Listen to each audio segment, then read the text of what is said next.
प्यारे विद्यार्थियों, नमस्कार।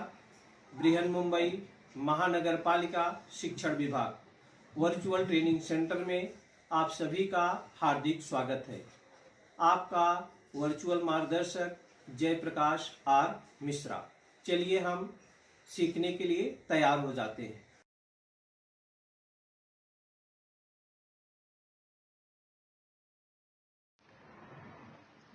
आज हम लोग कक्षा 10वीं विषय विज्ञान और प्रौद्योगिकी भाग 1, जिसको हम साइंस एंड टेक्नोलॉजी पार्ट 1 बोलते हैं। अपना टॉपिक होगा प्रकाश का अपवर्तन, रिफ्रैक्शन ऑफ लाइट पार्ट 2। आज हम इस वीडियो में क्या क्या सीखेंगे और क्या क्या हमने पहले वीडियो में सीखा है, थोड़ा सा उस पर प्रकाश का अपवर्तन, रिफ्लेक्शन ऑफ लाइट के बारे में सीखा था हमने। अपवर्तन के नियम के बारे में सीखा था, लॉज ऑफ रिफ्लेक्शन, और अपवर्तनांक के बारे में हम लोग सीख रहे थे, रिफ्रैक्टिव इंडेक्स। उसी को हम आगे बढ़ाएंगे और आज हम प्रकाश का विक्षेपण, डिस्पर्शन ऑफ लाइट के बारे में सीखेंगे।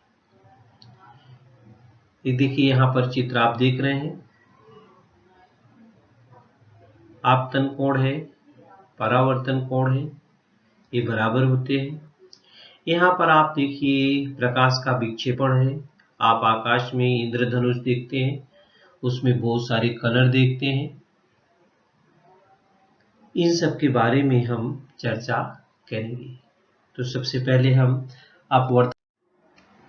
अपवर्तनांक, प्रकाश किरण का विभिन्न माध्यमों में जाते समय प्रकाश की दिशा में होने वाले परिवर्तन का परिमाण भिन्न भिन्न होता है। वह माध्यम के अपवर्तनांक से संबंधित होता है। विभिन्न माध्यमों के लिए तथा एक ही माध्यम के लिए विभिन्न रंगों की प्रकाश किरणों के लिए भी जो प्रकाश की किरणें होती है, उन सब के लिए अपवर्तनांक अलग अलग होता है। निर्वात के सापेक्ष किसी माध्यम के अपवर्तनांक को निरपेक्ष अपवर्तनांक कहते हैं। माध्यम में प्रकाश के वेग पर अपवर्तनांक निर्भर होता है, जिसको हम Snell's law n21 = sin I by sin R बराबर v1/v2 के रूप में लिखते हैं। हमने पढ़ा था अपवर्तनांक 2n1 बराबर पहले माध्यम में प्रकाश का वेग v1/ दूसरे माध्यम में प्रकाश का वेग।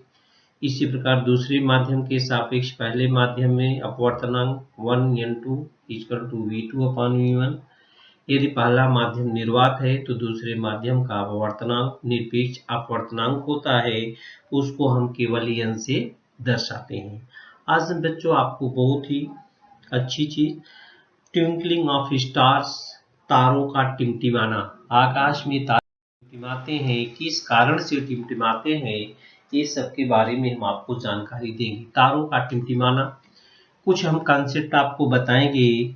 जैसे बताइए तो क्या गर्मी के दिनों में रास्ते पर या रेगिस्तान में आपको पानी दिखाई देने का आभास हुआ है कभी?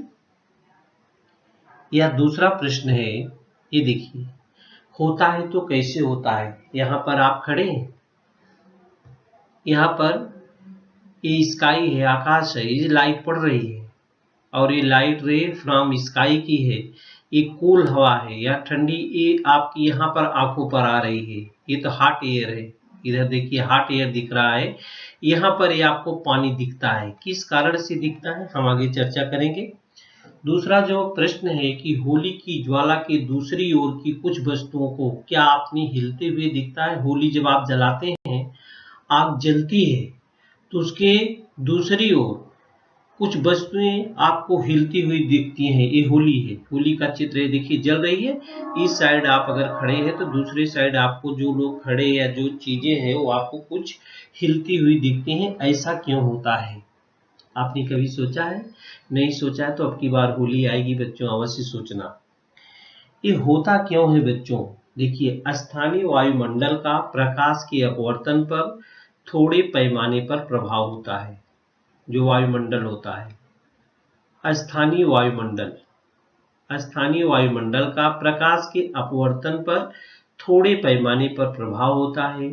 रेगिस्तान के पृष्ठभाग पर तथा ज्वाला के ऊपर की हवा गर्म होने के कारण, ये देखिए जलती है, इधर की हवा गर्म हो जाती है, गर्म होने के कारण वो विरल होती है और उसका अपवर्तनांक जब विरल हो जाएगी तो उसका अपवर्तनांक कम होता है। ऊंचाई के अनुसार विरलता कम होती जाती है और अपवर्तनांक क्या होता है बच्चों, बढ़ता जाता है।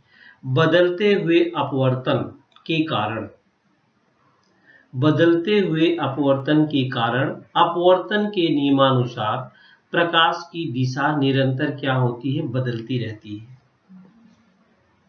बदलते हुए अपवर्तन के कारण अपवर्तन के नियम के अनुसार प्रकाश की जो दिशा होती है वो बदलती रहती है। मृगमरीचिका किसे कहते हैं? मृगमरीचिका बच्चों यहाँ पर देखिए मृगमरीचिका एक चित्र के द्वारा, ये देखिए पेड़ है, इसका उल्टा भी प्रतिबिंब बनता है इधर से। ये हॉट एयर है, इधर की हवा क्या है, गर्म है। दूर की वस्तु से, ये देखिए दूर की वस्तु से आने वाली जो किरणें हैं, प्रकाश की किरण, वस्तु के जमीन पर बनने वाली प्रतिबिंब, ये वस्तु पर इसका जमीन पर यहाँ पर प्रतिबिंब बन रहा है। वस्तु से ये क्या होता है, जो किरण इधर आती है वो इसकी न होती हुई इसके प्रतिबिंब, एक ही किरण जो होती है आती हुई दिखाई देती है। इसे ही हम क्या कहते हैं, मृगमरीचिका कहते हैं। दूर की वस्तु से आने वाली प्रकाश किरण उस वस्तु के जमीन पर बनने वाले प्रतिबिंब से आती हुई प्रतीत होती है, इसे हम मृगमरीचिका कहते हैं। रेगिस्तान में ऐसे लोग देखते हैं पानी, उनको जब देखिए ये है पानी है नहीं, लेकिन उनको ऐसा आभास होता कि ये पानी है, और वहां पर मृग लोग दौड़ के जाते, पानी पाते नहीं। तो जो होली वाला उदाहरण था कि होली की ज्वाला के दूसरी ओर, होली की ज्वाला के दूसरी ओर कुछ वस्तुओं को हिलते हुए आपने देखा, वो किसके कारण है, तो बदलने वाले अपवर्तनांक के कारण, प्रकाश किरणों की बदलने वाली दिशा के कारण ज्वाला के दूसरी ओर की वस्तु की स्थिति बदलती हुई दिखाई देती है, बदलते हुए अपवर्तनांक के कारण। सबका उत्तर क्या है बच्चों, अपवर्तनांक। सबका उत्तर क्या है, अपवर्तनांक। तो बदलते हुए अपवर्तनांक के कारण, प्रकाश किरणों की बदलने वाली दिशा के कारण ज्वाला के दूसरी ओर की वस्तु की स्थिति बदलती हुई दिखाई देती है, अर्थात वस्तु के हिलने का आभास होता है, किसके कारण, बदलते हुए अपवर्तनांक के कारण। इसी के कारण, ये बदलते हुए अपवर्तनांक के कारण ही आकाश में तारे जो होते हैं वो टिमटिमाते हैं बच्चों। ये देखिए तारे आपको टिमटिमा रहे हैं, ये क्यों टिमटिमाते हैं, वायुमंडल का प्रकाश के अपवर्तन पर होने वाले परिणाम के कारण तारों का टिमटिमाना घटित होता है। तारों का टिमटिमाना क्या होता है, घटित होता है। तारे आप सभी जानते हैं स्वयं प्रकाशित हैं, तारों में खुद का प्रकाश होता है, इसलिए वे चमकते हैं। और जब सूर्य का प्रकाश रात में नहीं भी होता है तो वे हमें दिखाई देते हैं।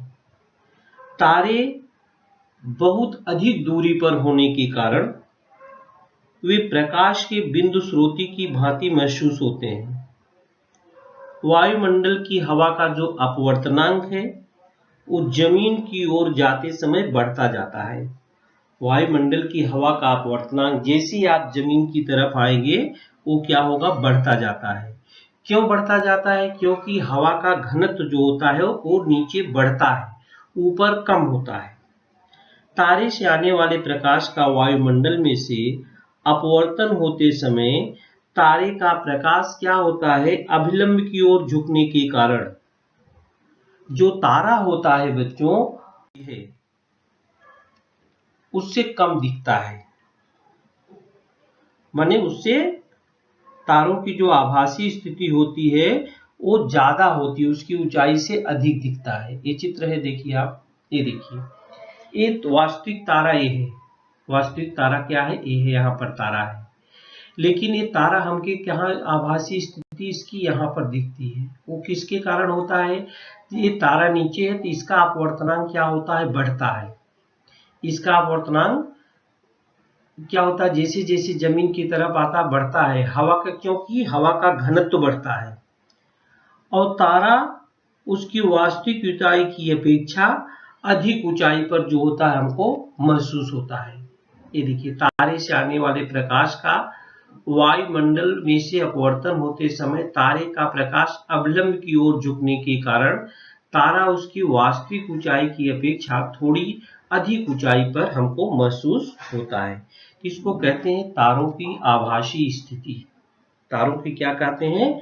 आभासी स्थिति। तारों की यह आभासी स्थिति जो है बच्चों, वह स्थिर नहीं है। ये आभासी स्थिति जो यहाँ पर है, आभास होता है, ये आभासी स्थिति स्थिर नहीं है। ये क्या होती है? बदलती रहती है। ये क्या होती है? ये आभासी स्थिति जो होती है वो बदलती रहती है। इसका कारण क्या है कि जो हवा है वो निरंतर गतिशील है। हवा तो एक जगह रुक नहीं सकती है।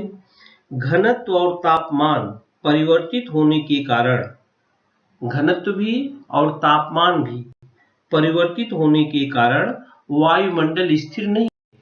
वायुमंडल स्थिर नहीं है। इसका कारण यह है कि हवा निरंतर गतिशील है, घनत्व तापमान में परिवर्तन है, अपवर्तनांक जो है वो निरंतर आसानी से परिवर्तित होता रहता है। इस प्रकार अपवर्तनांक से होने वाले परिवर्तन के कारण ही आभासी स्थिति और प्रखरता ये जो लगातार बदलती रहती है। इसीलिए तारे जो होते हैं हमें टिमटिमाते हुए दिखाई देते हैं। तारे हमें क्या होते हैं बच्चों? टिमटिमाते हुए दिखाई देते हैं।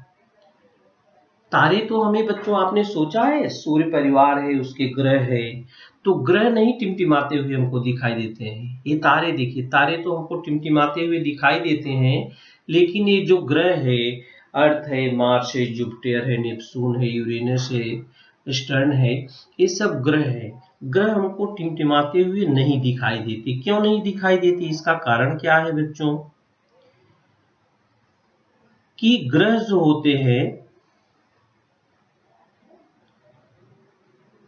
तारों की तुलना में हमारे नजदीक हैं, तारे हमसे दूर हैं।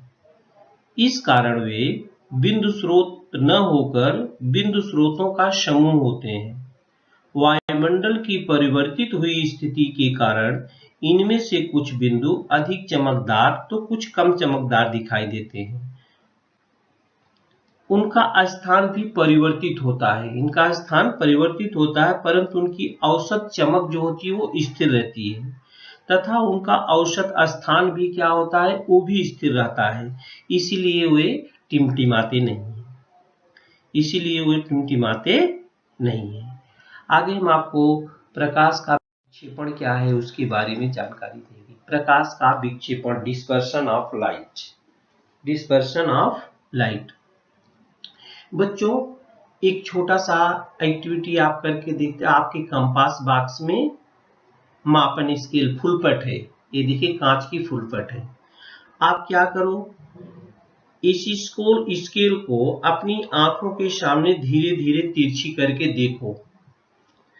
तिरछी तिरछी देखने पर तो सफेद मापन पट्टी दिखती है, लेकिन आपको इसमें धीरे धीरे इसको तिरछा करेंगे, नजदीक पास ले जाएंगे, तो आपको प्रकाश की अलग अलग रंग इसमें दिखाई देता है।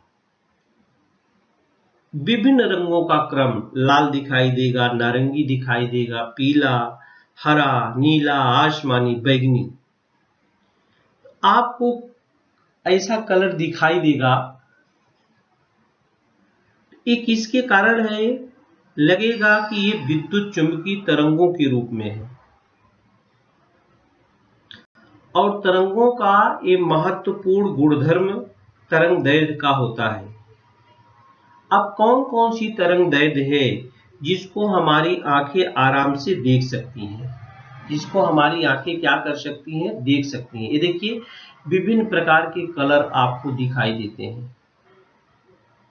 हमने बताया था लाल, नारंगी, पीला, हरा, नीला, आसमानी, बैंगनी। हमारी आंखें किन किन तरंगदैर्घ्यों को देख सकती है? हमारी आंखें जिन तरंगों के प्रति संवेदनशील है वो 400 nm से लेकर 700 nm 400 nm से लेकर 700 nm के बीच होती हैं। इनके बीच की विभिन्न तरंगदैर्घ्य की तरंगे हमें ऊपर जो रंग 6-7 हमने चर्चा किया वो हमें दिखाई देते हैं, जिसमें लाल तरंगों की तरंगदैर्घ्य सबसे अधिक होती है, 700 nm के निकट होती है। तो बैंगनी रंग के तरंगदैर्घ्यों की सबसे कम होती है, 400 nm होती है। माने लाल रंगों का तरंगदैर्घ्य सबसे अधिक होता है। लाल रंगों का तरंगदैर्घ्य सबसे अधिक होता है, वो हमें बहुत दूर से ही दिखाई देती हैं। और बैंगनी रंग के तरंगों की तरंगदैर्घ्य सबसे कम अर्थात 400 nm के निकट होती है। 1 nm बराबर होता है 10⁻9 मीटर के। 1 nm बराबर होता है 10⁻9 मीटर के। लाल तरंगों की तरंगदैर्घ्य सबसे अधिक अर्थात 700 nm के निकट और बैंगनी की सबसे कम अर्थात 400 nm के निकट होती है। इसलिए तरंगदैर्घ्य अधिक होने के कारण, लाल रंगों की तरंगदैर्घ्य अधिक होने के कारण वो हमें बहुत दूर से ही दिखाई देती हैं। इसलिए सिग्नल वगैरह पर आप देखिए लाल कलर की बत्ती जलती है तो आपको बहुत दूर से दिखाई देती है। क्या दिखाई देती है? बहुत दूर से दिखाई देती है। तो बच्चों, निर्वात में सभी आवृत्तियों के प्रकाश तरंगों का वेग जो होता है समान होता है, परंतु पदार्थ माध्यम में तरंगों का वेग जो होता है वो समान नहीं होता है। वे विभिन्न वेगों से गमन करती हैं।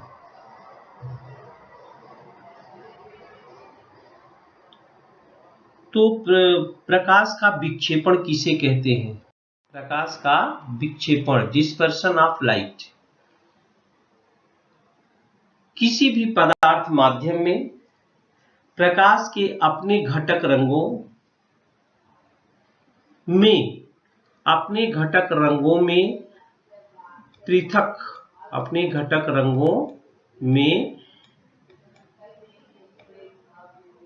पृथक होने की प्रक्रिया को प्रकाश का विक्षेपण कहते हैं। हमने लिखा इधर, आप आराम से पढ़ सकते हैं।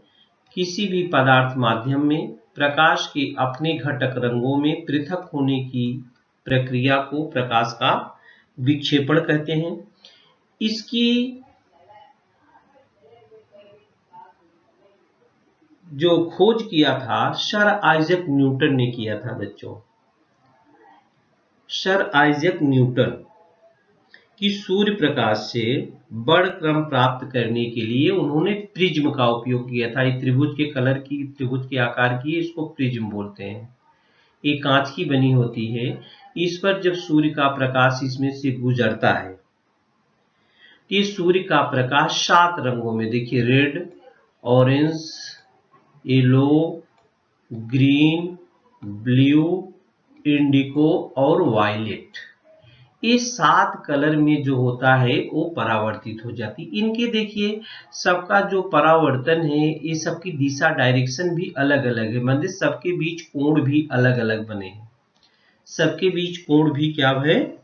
इसमें आपने देखा बैंगनी रंग, वायलेट कलर जो सबसे ज्यादा झुकता है, सबसे ज्यादा बेंड होता है वायलेट कलर, ये देखिए। और सबसे कम बेंड क्या होता है? Red colour. सबसे कम कौन सा होता है? बैंगनी रंग सर्वाधिक झुकता है। इसी कारण अब सबके झुकने का अलग अलग अगर कोण नहीं होता तो सब एक ही में हमको दिखाई नहीं देती।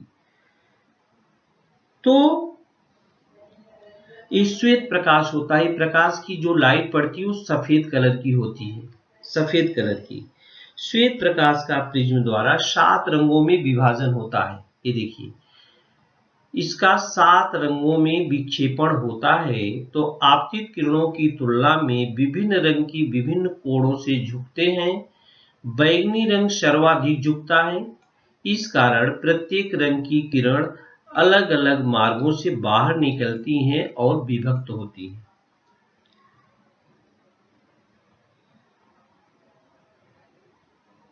अगर ये देखिए, यहाँ पर दूसरे चित्र में सबका एंगल दिखाया गया है। ये प्रकाश की किरणें हैं, ये चलती हैं, इधर से टकराती, इधर नीचे हमको दिखती है। देखिए, दोनों के बीच में एंगल अलग अलग है, इसलिए ये दोनों हमें इसी प्रकार से इंद्रधनुष जब रेनबो बनता है बच्चों, रेनबो में भी 7 कलर दिखाई देता है।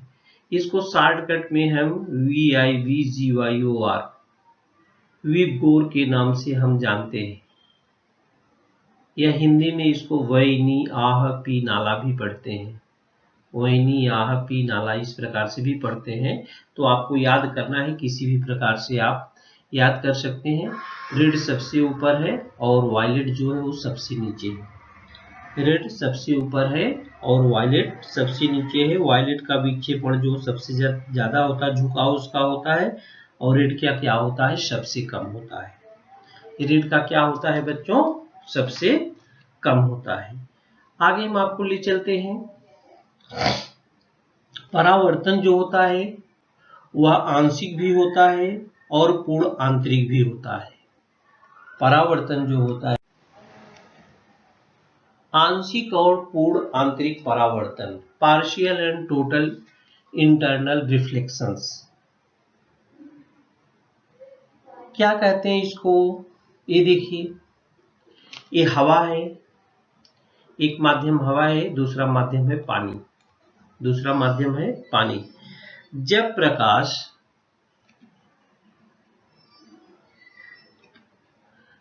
प्रकाश सघन माध्यम में से विरल माध्यम में गमन करता है, तब उसका आंशिक रूप में परावर्तन होता है।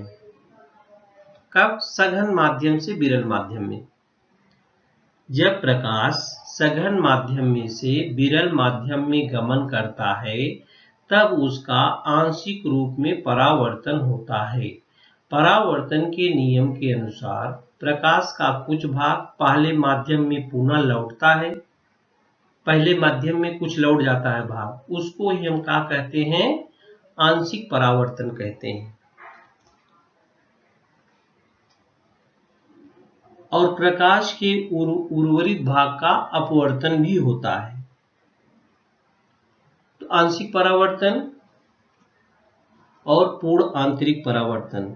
यदि प्रकाश सघन माध्यम से विरल माध्यम में गमन करता है, अगर सघन माध्यम से विरल माध्यम में गमन करता है तो क्या होता है बच्चों, हमने पीछे पढ़ा है, पहले वीडियो में पढ़ा था, तो वह अभिलंब से दूर हटता है। अभिलंब से क्या होता, देखिए ये अभिलंब है, यही अभिलंब है। अगर ये देखिए प्रकाश स्रोत है, यहां पर ये पानी है, इसके बाद ये हवा है।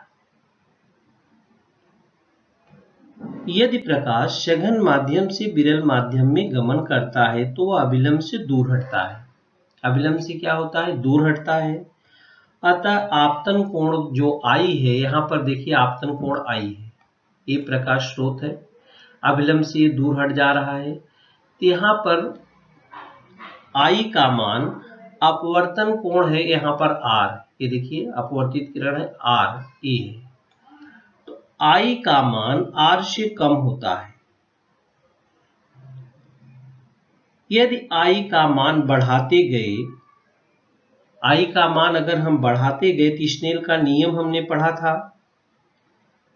तो आर का भी मान बढ़ता है, क्योंकि साइन आई बटे साइन आर का मान क्या होता है, कांस्टेंट होता है।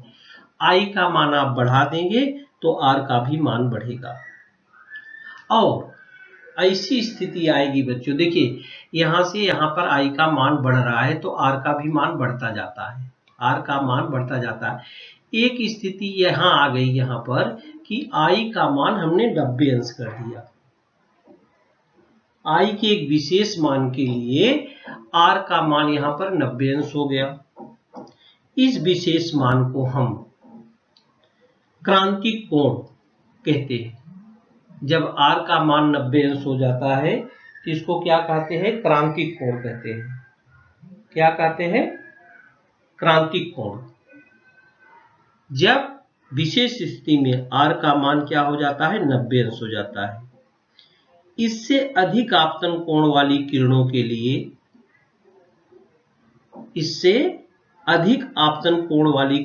लिए R का मान 90 अंश से अधिक होता है और वे किरणें सघन माध्यम में पुनः लौट आती हैं। ये देखिए, जब 90 अंश से इधर अधिक करेंगे तो ये पूरा इधर लौट आती है। इस स्थिति में संपूर्ण प्रकाश का परावर्तन होता है।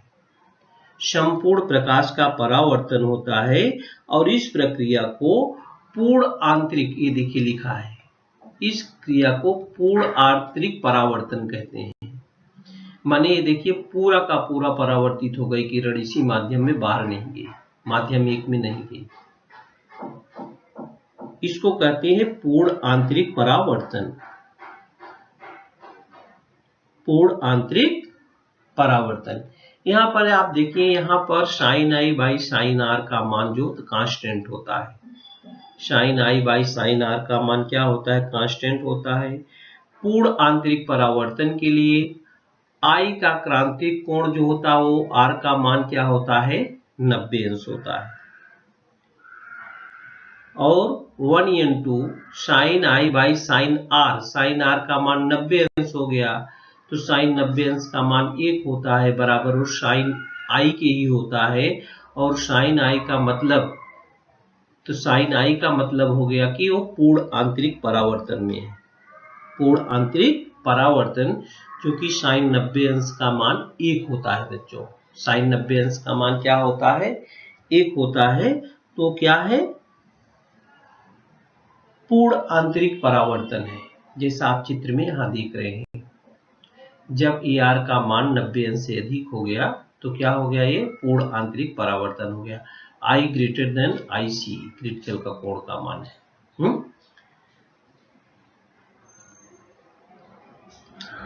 इसके बाद बच्चों हमने प्रकृति में, ये देखिए प्रकृति नेचुरल जो है, प्रकृति की सुंदर घटना जैसे इंद्रधनुष का बनना, अनेक प्राकृतिक घटनाओं का एकत्रीकरण है। इंद्रधनुष प्रकाश के विक्षेपण, अपवर्तन और पूर्ण आंतरिक परावर्तन।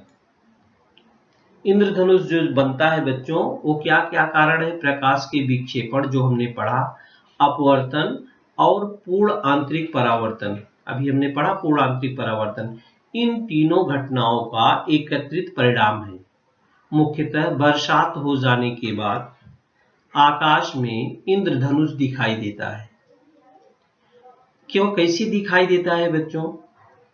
पानी की जो सूक्ष्म बूंदें होती हैं वो प्रिज्म की तरह कार्य करती हैं। ये देखिए हमको कैसे दिखाई देता है। देखिए जब बारिश होती है बच्चों, और जब कुछ पानी रहता है, मौसम ठंडा ही रहता है, तो पानी की सूक्ष्म बूंदें जो होती है वो प्रिज्म की तरह कार्य करती हैं। कैसे कार्य करती हैं? प्रिज्म की तरह। ये देखिए प्रकाश की किरण जब ये इसमें पड़ती है बादल में, जो पानी की ये बूंदें होती हैं वो प्रिज्म की तरह कार्य करती हैं। और जब वायुमंडल की पानी की सूक्ष्म बूंदों में ये प्रकाश किरण जो होती है प्रवेश करती है, तो पानी की बूंदों द्वारा सूर्य का प्रकाश का अपवर्तन और विक्षेपण होता है। सूर्य का प्रकाश जब आता है, देखिए यहाँ भी दिखा रहा है, सूर्य का प्रकाश जब आता है, यहाँ पानी की बूंदें होती हैं, तो ये क्या करती हैं? अपवर्तन और विक्षेपण दोनों होता है। उसके पश्चात बूंद के अंदर आंतरिक परावर्तन होता है ये देखिए, ये बूंद है, इसके अंदर ये आंतरिक परावर्तन दिखाई दे रहा है। आंतरिक परावर्तन, यहाँ से आंतरिक परावर्तन होता है और अंत में बूंद से बाहर आते समय पुनः जो होता है अपवर्तन होता है, पुनः अपवर्तन होता है। इन सभी प्राकृतिक घटनाओं का एकत्रित परिणाम सप्तरंगी इंद्रधनुष के रूप में दिखाई देता है। तो बच्चों, बरसात की बात जब बारिश चली जाती है तो उस समय का दृश्य जो होता है बहुत ही सुंदर लगता है और आकाश में इंद्रधनुष भी बनता है। इंद्रधनुष बनने का कारण क्या है? प्रकाश का विक्षेपण, अपवर्तन और पूर्ण आंतरिक परावर्तन। और जब पानी की बूंदें, सूक्ष्म बूंदें प्रिज्म उसमें प्रवेश करती, पानी की सूक्ष्म बूंदों में प्रकाश की किरणें प्रवेश करती हैं, तो पानी की बूंदों द्वारा प्रकाश का अपवर्तन और विक्षेपण होता है। और उसके बाद अंदर जो होता है आंतरिक परावर्तन होता है। फिर बूंद से बाहर आते समय अपवर्तन होता है। ऐसी सभी क्रियाएं जो घटित होती हैं, तब जाके हमें क्या करता है, इंद्रधनुष जो आकाश में सप्तरंगी 7 रंगों वाला हमें दिखाई देता है। तो 7 रंगों के आपने नाम भी देखा था। नाम एक बार हम आपको फिर से बता देते हैं। रेड है, ऑरेंज है, येलो है, ग्रीन है, इंडिगो है, वायलेट है। ये सभी कलर हैं। हिंदी में आप लाल, नारंगी, पीला, हरा, नीला, आसमानी, बैगनी कह सकते हैं। तो बच्चों, ये सब हमें किस कारण से दिखाई देता है? प्रकाश के विक्षेपण, अपवर्तन और पूर्ण आंतरिक परावर्तन। यही जो है कारण है। यही क्या है बच्चों? कारण है। इस वीडियो में बच्चों आज के लिए ये देखिए, ये वायलेट कलर है, ये रेड कलर है। प्यारे विद्यार्थियों, हमने जो आज सीखा, हमें पूर्ण विश्वास है आप उसको अच्छी तरह से सीख चुके हैं और उसका आप अच्छी तरह से अभ्यास भी करेंगे। आज के लिए इतना ही। धन्यवाद।